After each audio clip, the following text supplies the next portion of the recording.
Okay, welcome to the first of Digital Ship's autumn webinars. We are planning just one about every Thursday this autumn. You can see the full list at webinars.thedigitalship.com. Hopefully, we'll see you as a regular feature. So here we have Carl Jeffrey, founding editor of Digital Ship. He writes books about digital technology. And so, Carl, can you explain us firstly, why do we look at digital projects in our webinars? Oh, okay. Thank you, Vida. My name's Carl Jeffrey from Digital Ship. So what the theme of our webinars we're trying to explore is trying to move the focus far more onto project management, because I think in the past there's been far more talk about products. You know, we started off with technology on products. You know, here's a product, I bought a product, you've got a product, and it misses out so much because the real challenge is getting this stuff to work. So we've managed to invite two fantastic speakers. Amit is in New Jersey, and Risto is just outside Finland in Helsinki, and they're both going to talk about what project management really means in shipping. So Amit is going to talk about how quite a lot about the project of COVID, how to manage the online working, and also cybersecurity. It's kind of more of a project than a product, in the sense you can't just buy cybersecurity. You have to have the expertise of knowing what to do, knowing what to look for, knowing how to guide people. So that's very, very much a project. Risto is going to give a very interesting talk about, I've seen his slides, he has a whole roadmap he's made about how the company is guiding its digital technology. So Risto is from Neste, which is a big Finnish energy company, which has its vessels, I think, all on time charter, but they're playing a kind of oversight role in what they're doing and guiding the commercial side and the performance side of it. So I think we've got two very interesting talks. So I'd like to invite Amit first. So he's the Vice President and CIO of International Seaways, which is based in Manhattan, and he's joining us from New Jersey. As you can see the view behind him in the in the picture. So they've got 39 vessels, including 13 VLCCs, 2 Suezmaxes, 5 Aframaxes, 13 Panamaxes, and 4 medium-range tankers. And he's the former Vice President and CIO of OSG Ship Management. So I'm going to talk about the challenges of working remotely, how it motivated the move to digital transformation, cloud computing, and the growth of cybersecurity challenges. So I'd like to welcome Amit. Thank you.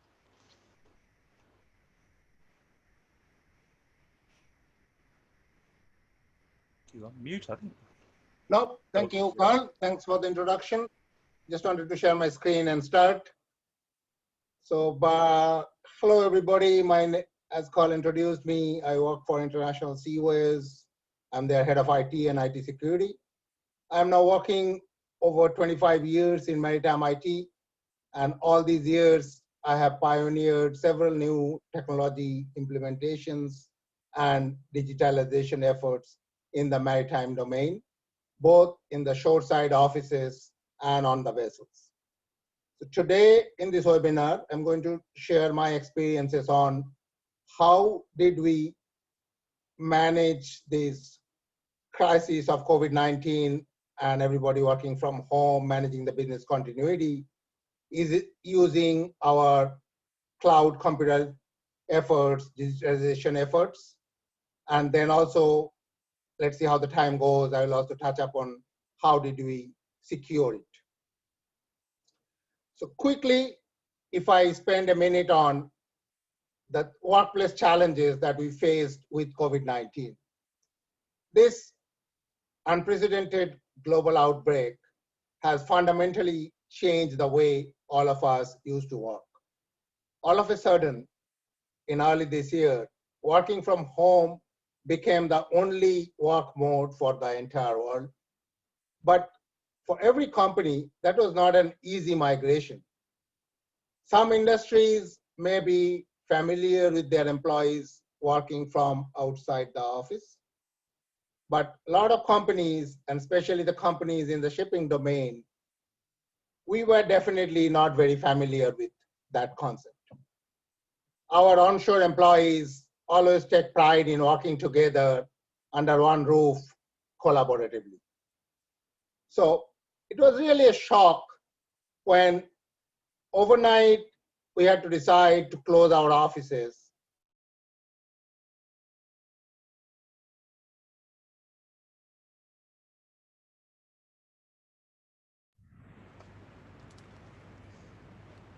Oh, can't hear you. And move the entire workforce to what the digitalization efforts that international CISO carried out previously came to the rescue for maintaining the business operations. Before going into this, I want to also touch a quick few points on the digitalization itself. So we're talking about digital projects. Digital transformation is a buzzword we hear now almost every day, everywhere. So what is digitalization? Digitalization means adopting new technological innovations and designing appropriate business processes around that technology so that the organization can take best advantages of the new technological capabilities and help to become more agile, more nimble. Being digital may be the way of doing business in some industries for quite some time. If we look at Amazon, if we look at Uber, but in the last few years, we're also hearing too many times, ready or not, digitalization is on the way for shipping. But in reality, shipping still remains relatively backwards in the digitalization projects. But in 2020, amid this global pandemic, we certainly realized that digitalization can indeed save our day-to-day operations.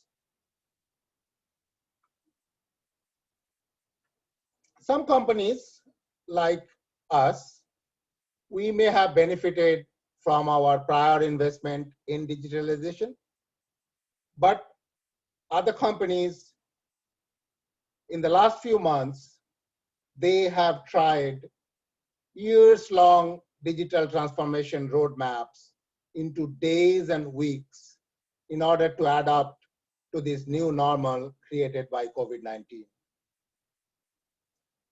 We today simply cannot operate the business with all our workforce scattered around all over without the latest digital technologies.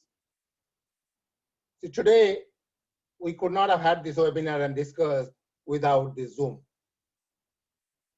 By some estimates, which I'm sure you guys will see in different articles quoting about, that response to this COVID-19 pandemic have fast forwarded digital adaptation in many companies by up to 5 years in these past 5-6 months.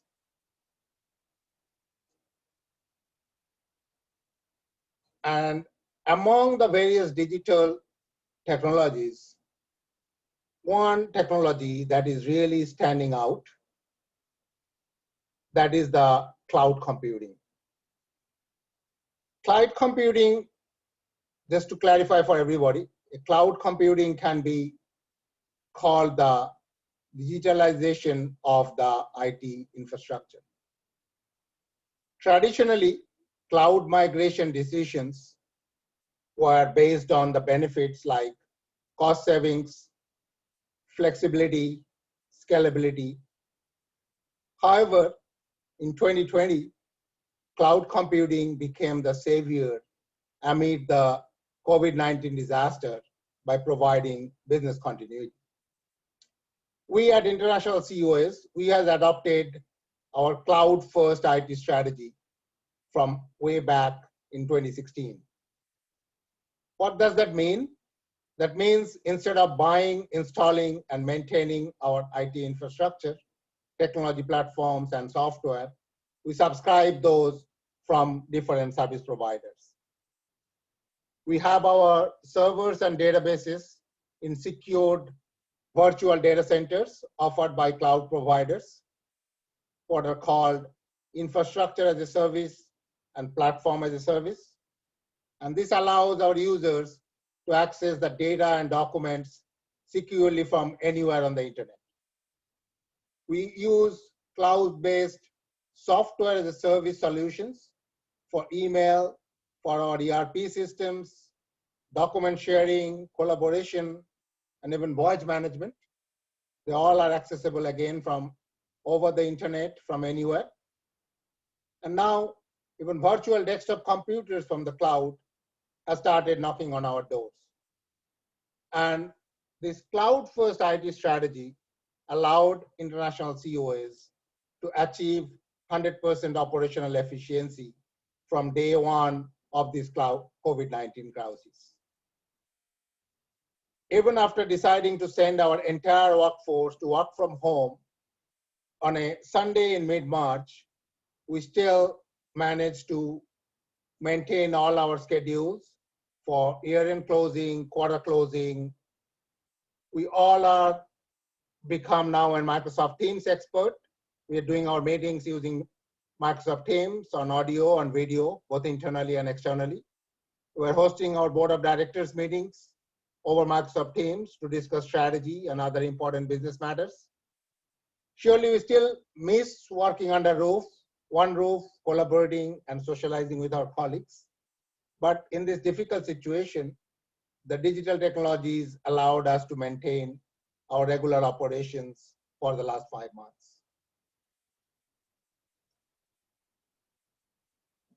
And if Khalid is okay, I'll spend a couple of more minutes switching the gear a little bit. Yeah, it's great. Okay. So what we talked first is, our prior planning on digitalization and adapting to the cloud saved us the day when we decided to move everybody to home and allowed the 100% business operations from the day one. But as we all may be familiar, from last few years, I have a favorite quote of mine. I want to start with that. In 2015, IBM CEO in a seminar commented that cybercrime is the greatest threat to every company in the world today. That was 2015. And from then, the situation has worsened pretty much every year exponentially. And today, to achieve any success with the digitalization efforts, we should never ignore the cyber threats. So this year, organizations were forced to send their entire workforce to work from home, suddenly without any adequate security preparation. And then everybody tried out rapid digitalization to all across the business functions to achieve business continuity. And that rush has forced the security preparedness to the back burner. So what happened? Entire world went to a lockdown.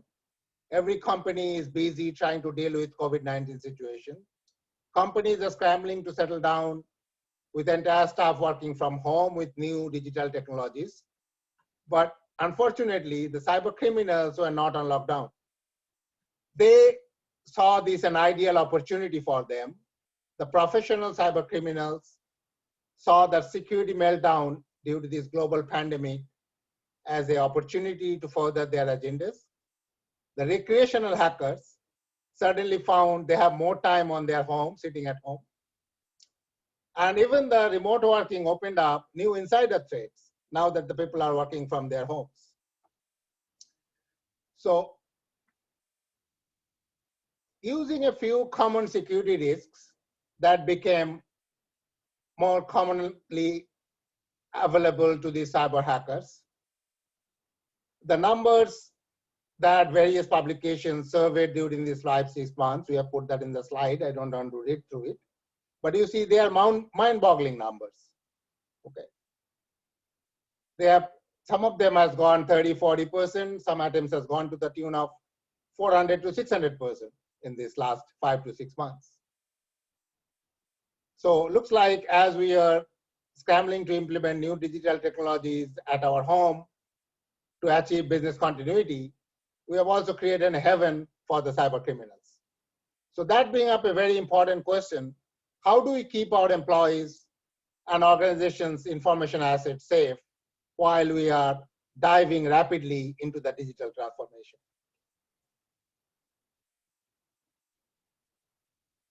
So this is something, again, I'll share my experience, what we have, and if I can say proudly that we have done it successfully at international CISO, a few rules of the game. First and foremost, cybersecurity is not an IT problem. It's a business imperative. We need to monitor cyber risk as any other enterprise risk, and we need to manage it from the very top of the company.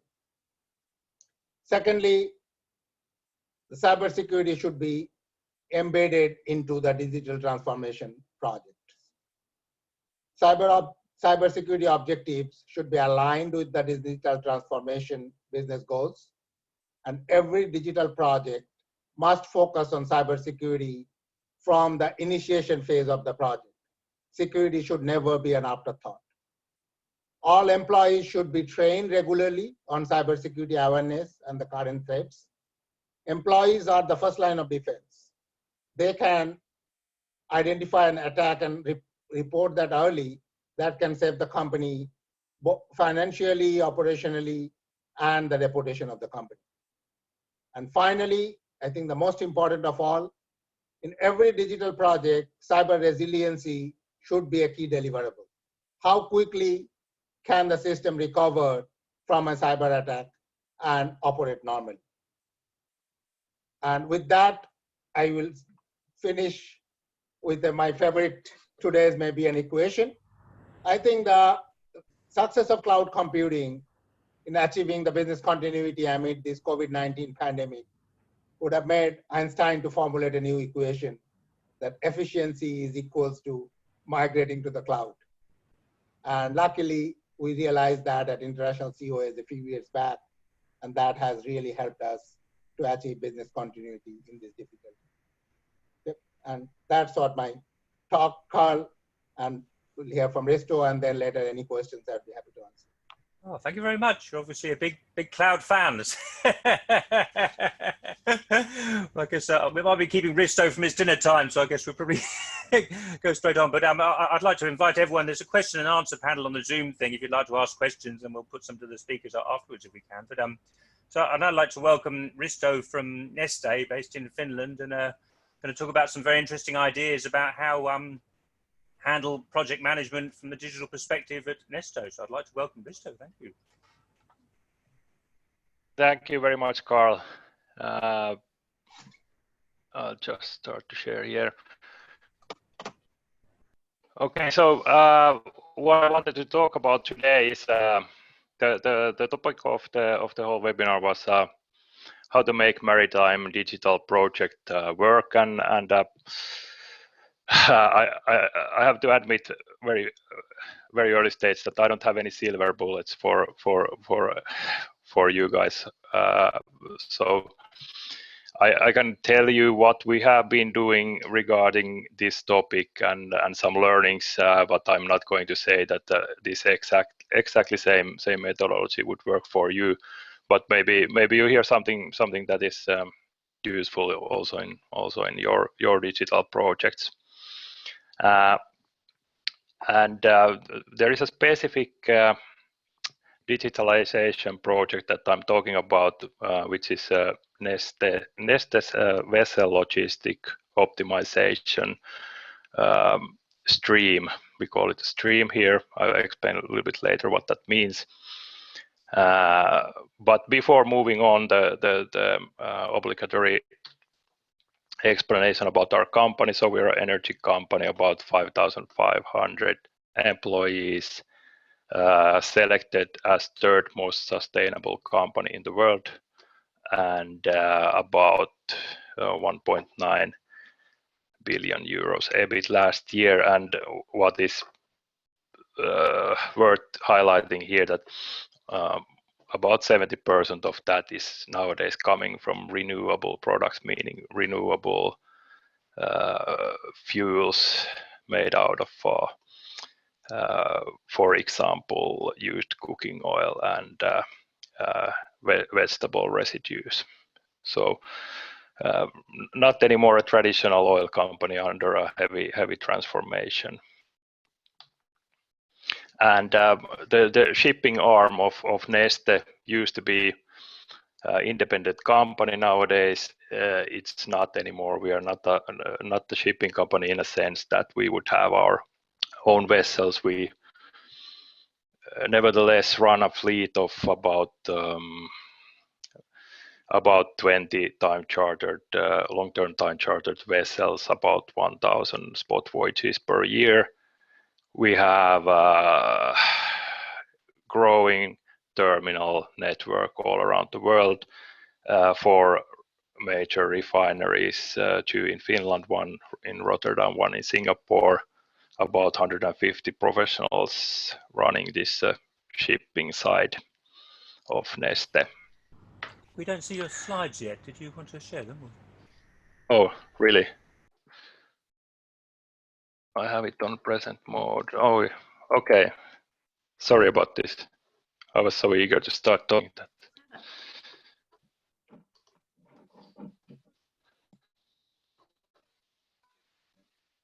Okay, can you see my screen now?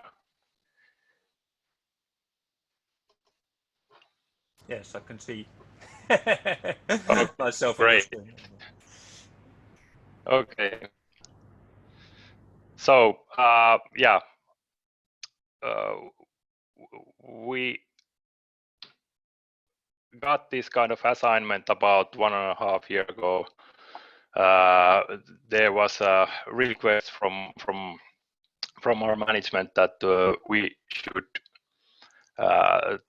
take a leap on our transformation process also on the shipping and really take advantage out of the digital tools and technologies. Yeah, the main goals that were given to us was to first of all reduce manual work, improve process lead times, reduce costs, and the modest hint from the management was that this should be done by utilizing digitalization, automation, and optimization. And we organized ourselves under what we call stream at Neste. So it's basically our own development kind of framework. It's somewhat close to scaled agile framework if you're more familiar with that. So basically it means that we have kind of a overall goal for all the development that we are doing under this stream, but there are quite independent sub projects in this stream and stream concentrated people try to help that those sub projects have less impediments and less bureaucracy so that they can concentrate on the development more and also stream also tries to outline that all the projects are working for common goal, which is basically here explained. So we organized and how have we been working? This is slightly simplified, of course, but I try to go through the main steps. So first of all, we started to define the landscape actors and interactions. And this is what it looks like. So basically a lot of interviews, a lot of discussions, a lot of process mapping. And then we identified what kind of actors we have here, the gray cells, and then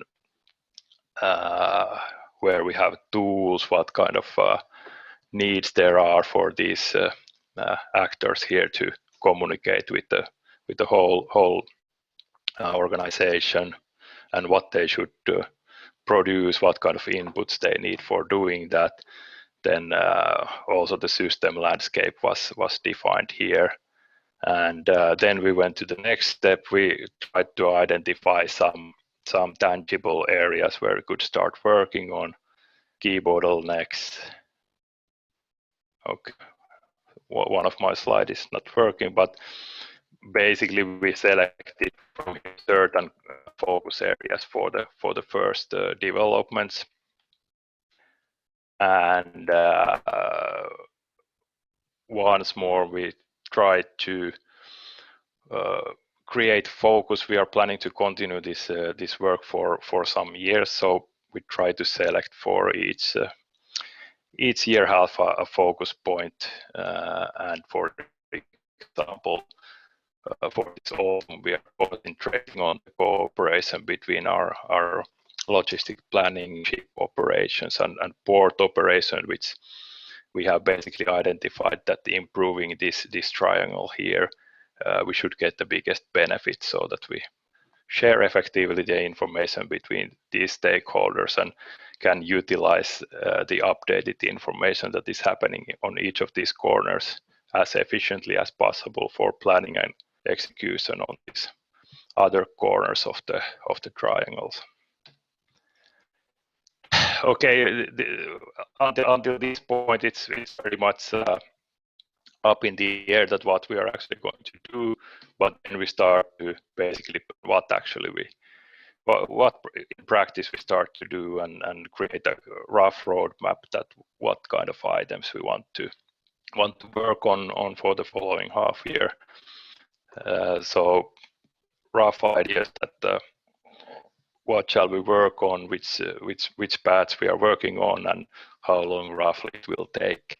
At this stage, we already start to a little bit think who is doing what, where do we get the resources? Is it something that we can do completely internally? Are we utilizing some partners for the development? Is there some software products that we could utilize, or either off the shelf or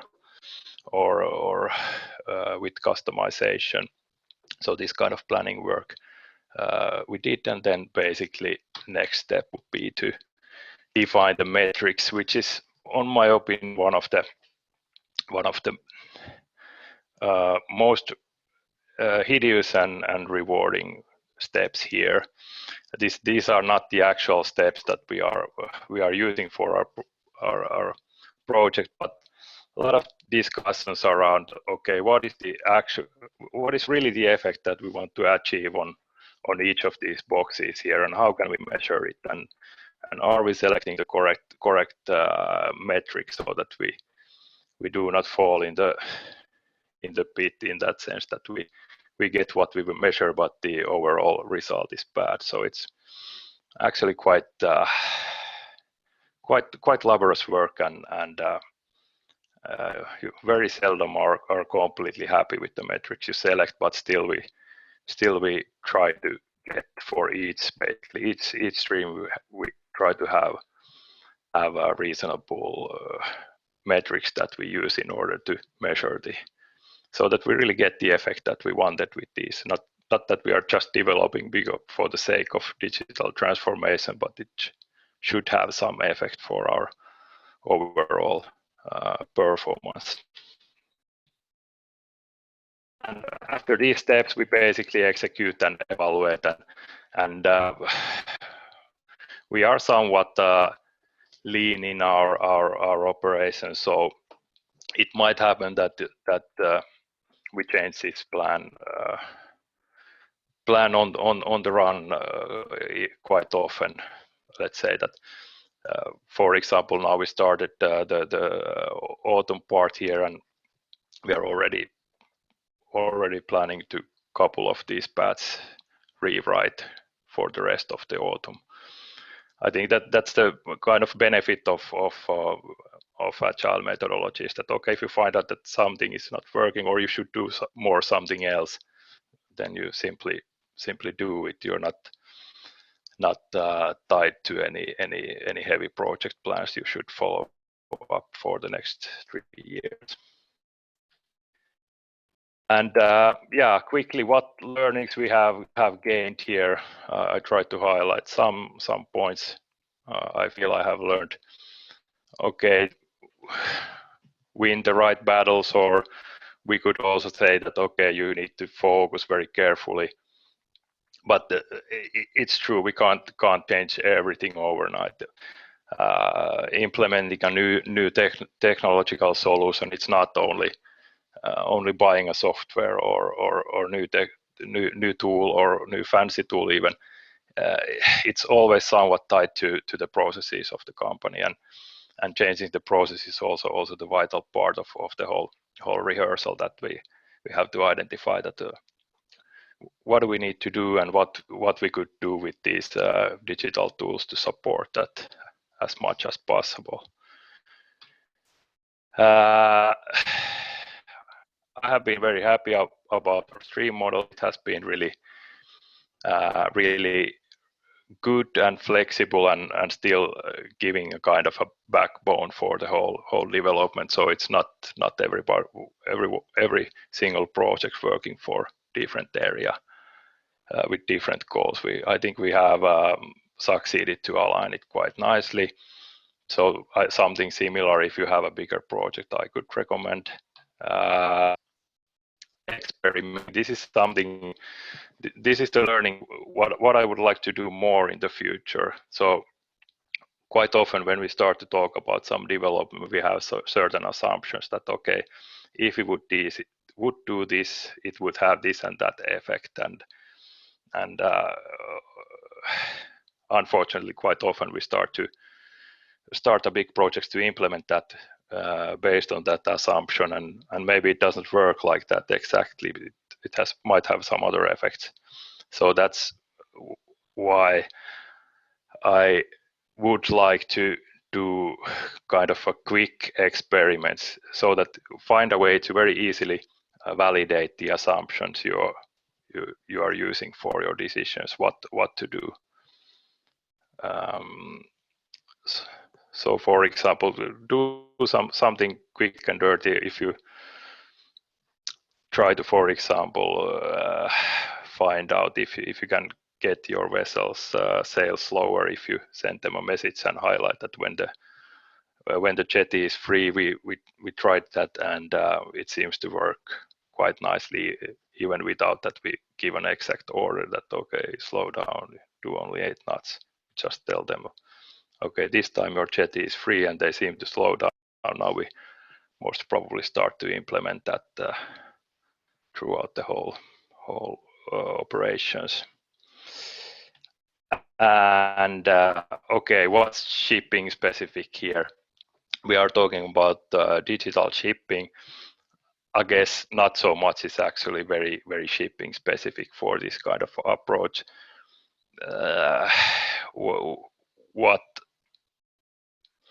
maybe the challenges are specific for shipping. So when we are talking about organizing a ship logistics, we have certain restrictions.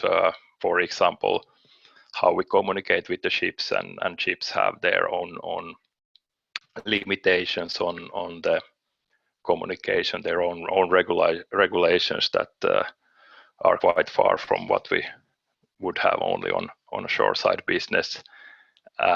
And business model, of course, we have quite special business models inside shipping, like for example, comparing time charter and voyage chartered vessels.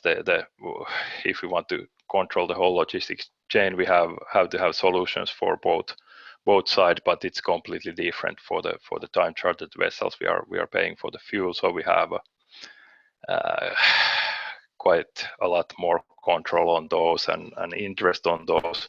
But we would also need to somehow, for example, control or at least follow up carefully the schedules of the voyage chartered vessels, but that you can't do in a exactly same way as a time chartered vessel, and so forth. So I guess that's what makes shipping digital projects slightly different, but I guess that's about it. Otherwise, digital project, whether it's shoreside business or shipping business, I guess it's about the same. Okay, thanks for listening. Hope you got something out of this. I guess it's time for questions then. Yeah, thank you very much. Yeah, I think what strikes me is even though you made it sound very easy, but hardly anybody is doing this. Hardly anybody is being so methodical and planning about. I mean, it's just like any other business challenge, the way you're looking at it. But very few people. It must be much harder than you made it look, I think, to take such a business-centric view and be so methodical about where you want to get to and how you're going to get there. I think is. I don't know if you have any thoughts on that. Or, is it harder? Was it always really hard? Was it hard to get this clear map across to people and get people to accept where you wanted to go? And people were saying, "Oh, shipping is different." Is that the kind of challenges you think you had? Yeah, I think there is always we have these kind of challenges. I think it's I think, well, in a big organization like ours is really a big organization. I think that what really helps is if you can very quickly show some tangible help for those who you want to get help from. That typically helps quite a lot. I think the common issue is that, okay, we come with a lot of promises that, okay, we are going to change your world, make it a lot of easier, then nothing happens for 3 years, and then you come out with something that doesn't work at all. That's the pitfall that I hope we don't end up.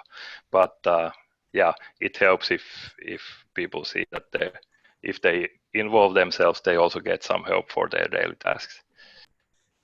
Yeah. We've got some questions coming up, and Amit, feel free to join in if you like. I've just the first speaker. I've looked at Martin Karlstad, and I've looked at IMO just-in-time project on Google, since that's something you can't do when you're doing a real event.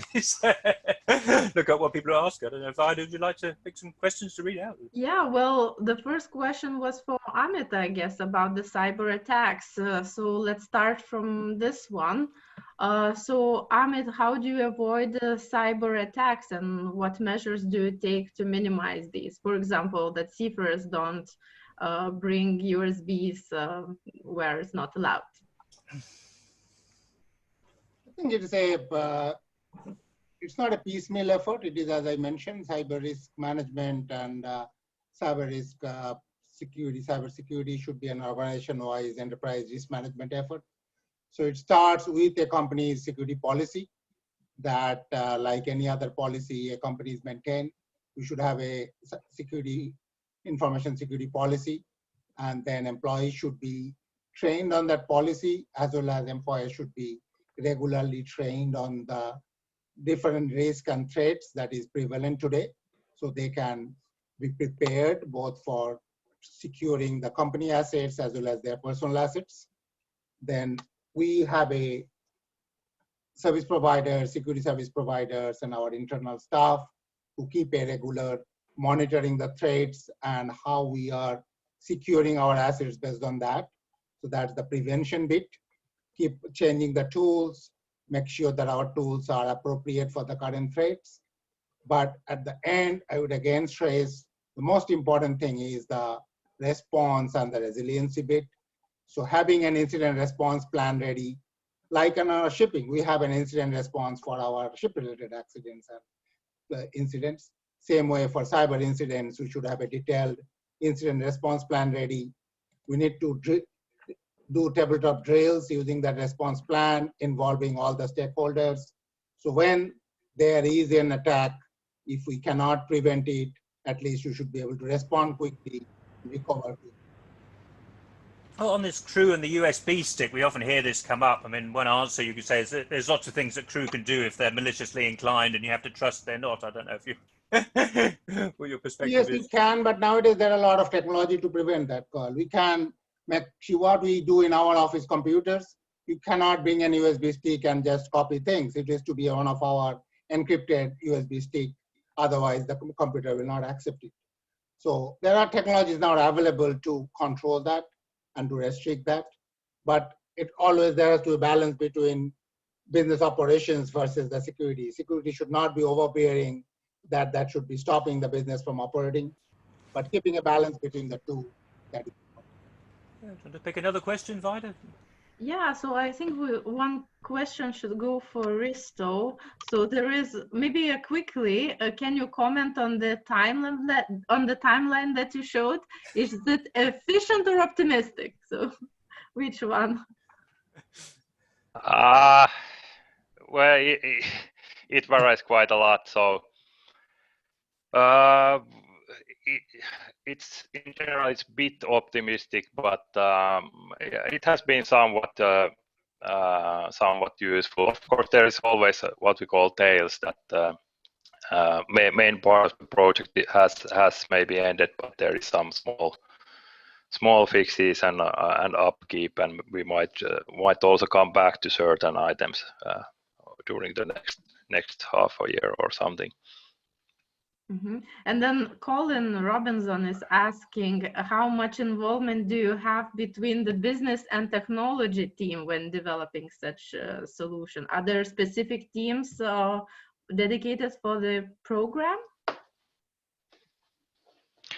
Well, we try to involve very much both our IT and business professionals. So we have the kind of share that we try to ensure that the kind of technology crew, and then for each of these projects we have a kind of a business owner, so somebody who understands the phenomenon that we are trying to fix is kind of a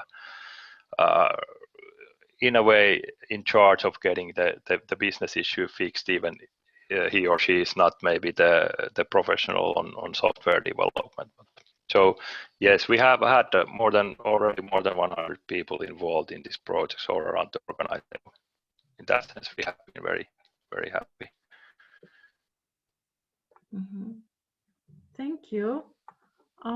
Maybe one more about the cloud for both of you. What do you think? Are maritime companies ready to move to the public cloud? Risto, you want to go first? Yeah, Amit, please. You have experience in this. Yep. Okay.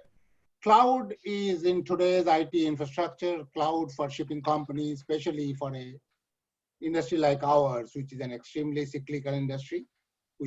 Our rates structure moves quite immensely with the various economic and other supply demand issues. So having the IT flexibility is a very important thing, that we should be able to grow or shrink our IT infrastructure with very quickly and without losing money. And that's where the cloud first brought its benefits to our industry. And then as I said, for the business continuity aspects during this pandemic, it also proved its value that we can now access our data and the systems from anywhere over the internet. So together, absolutely, the cloud today brings us the value so that our internal IT staff can focus on the business-related deliveries rather than focusing on the IT infrastructure and the patching and the maintenance.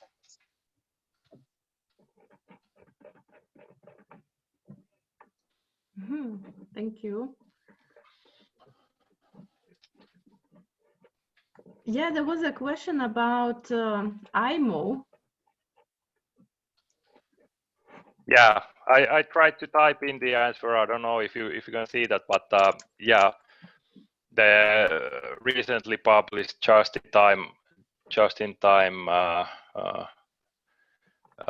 paper or a guideline, I guess it is. And yeah, I was a bit surprised about this. I did not know that they are working on this. There has been lots of talks about this just-in-time way of working throughout the years, and nothing has happened. And well, I have to say we have been working on this now for some time to get it slowly working for us. We did not know about the IMO guideline, but I'm trying to study if there is something that we should take into account in order to ensure that we have the kind of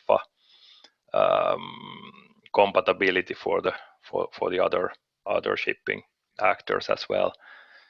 So I'm quite happy about it. I hope that this will be taken into use globally. At the moment, the biggest obstacle there I see is the commercial model in voyage charter that does not encourage very easily to the ships to arrive in time, but rather fulfill the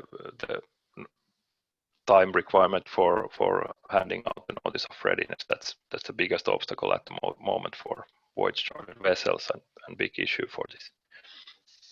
Yeah, looking at the commercial issues together with the digital issues, often an enormous amount of complication, I think, isn't it? Which sort of leads to this question here about the interaction with the shipping and other business stakeholders, traders, schedulers, trade analysts, berth schedulers.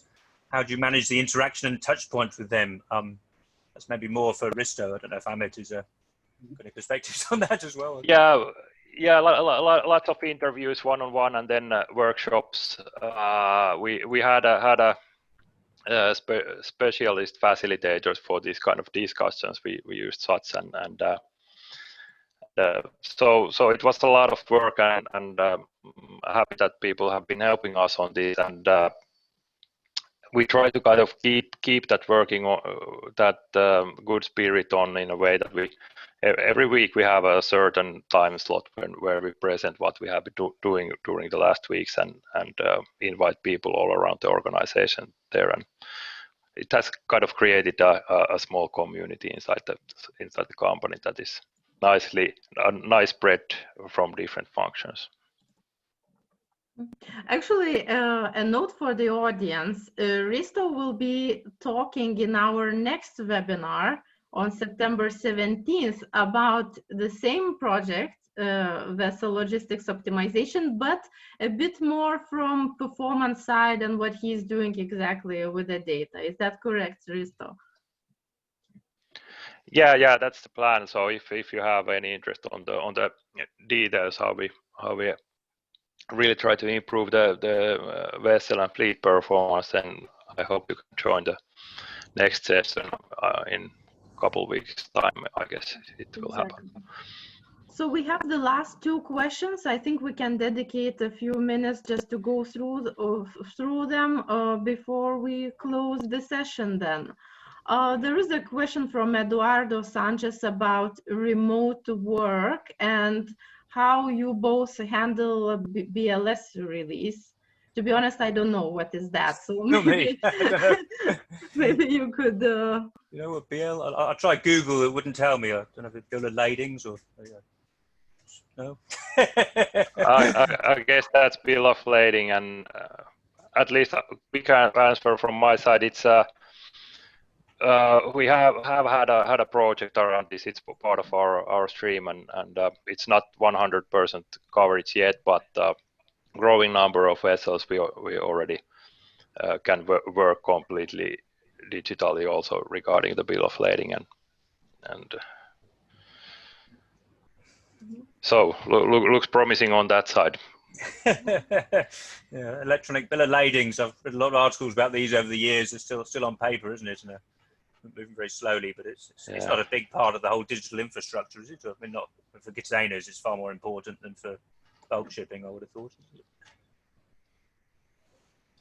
Yeah. It's one about satellite providers ready for transmission to cloud. I'm not sure why satellite providers need to be on the cloud. I don't know. Does anybody have any perspective on this? No. Yeah. Oh, two difficult questions to. Yeah. Oh, no, that's very interesting. Yeah. I mean, yeah. Yeah, I think we finished with a Q&A session because Patrick Bowles is simply commenting on bill of ladings. He thinks that they are not globally accepted. Maybe that's why it's so a bit slower. Well, one last question for me. I mean, just getting this process moved forward. I love this focus on enterprise thinking and getting away from digital IT and moving towards a more project management approach, which you both covered in your talks. And I think that's incredibly important. And would you have any thoughts about how we can accelerate this in the maritime industry, get IT far more business centric and project management centric, as I think you both believe in and you'd like to see? I think what happened this year, again, I will not put it as a silver lining. Nothing is really silver lining this year in this pandemic. But this pandemic definitely broad IT in maritime, like other industries, is more central to the business compared to a back office support function.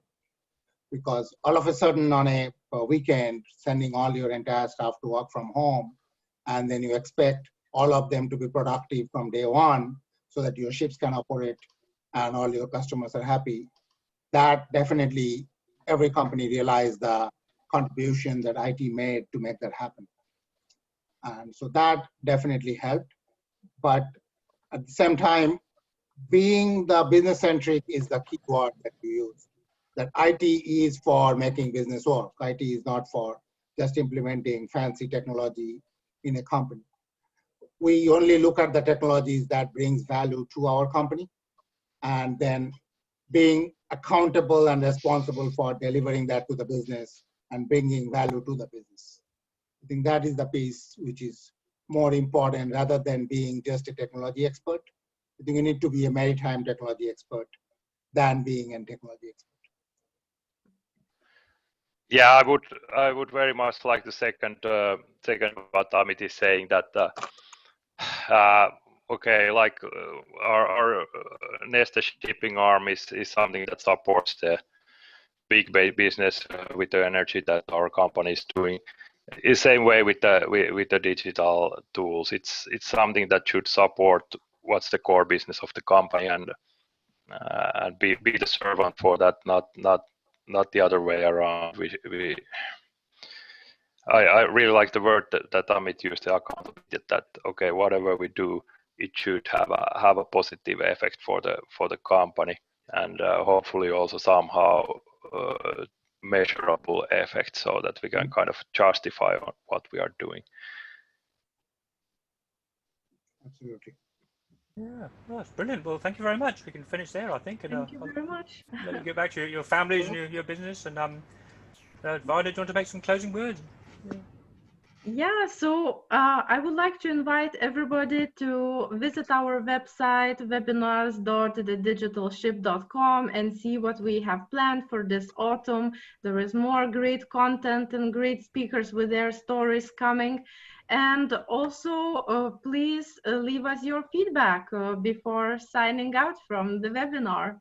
And thank you for being here. We were 80 people live in this discussion at some point, but I'm sure there will be many of you who will watch this offline as well.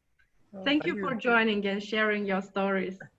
Cheers. Bye-bye. Thank you very much. Thank you very much. Thanks. Bye. Bye. Bye.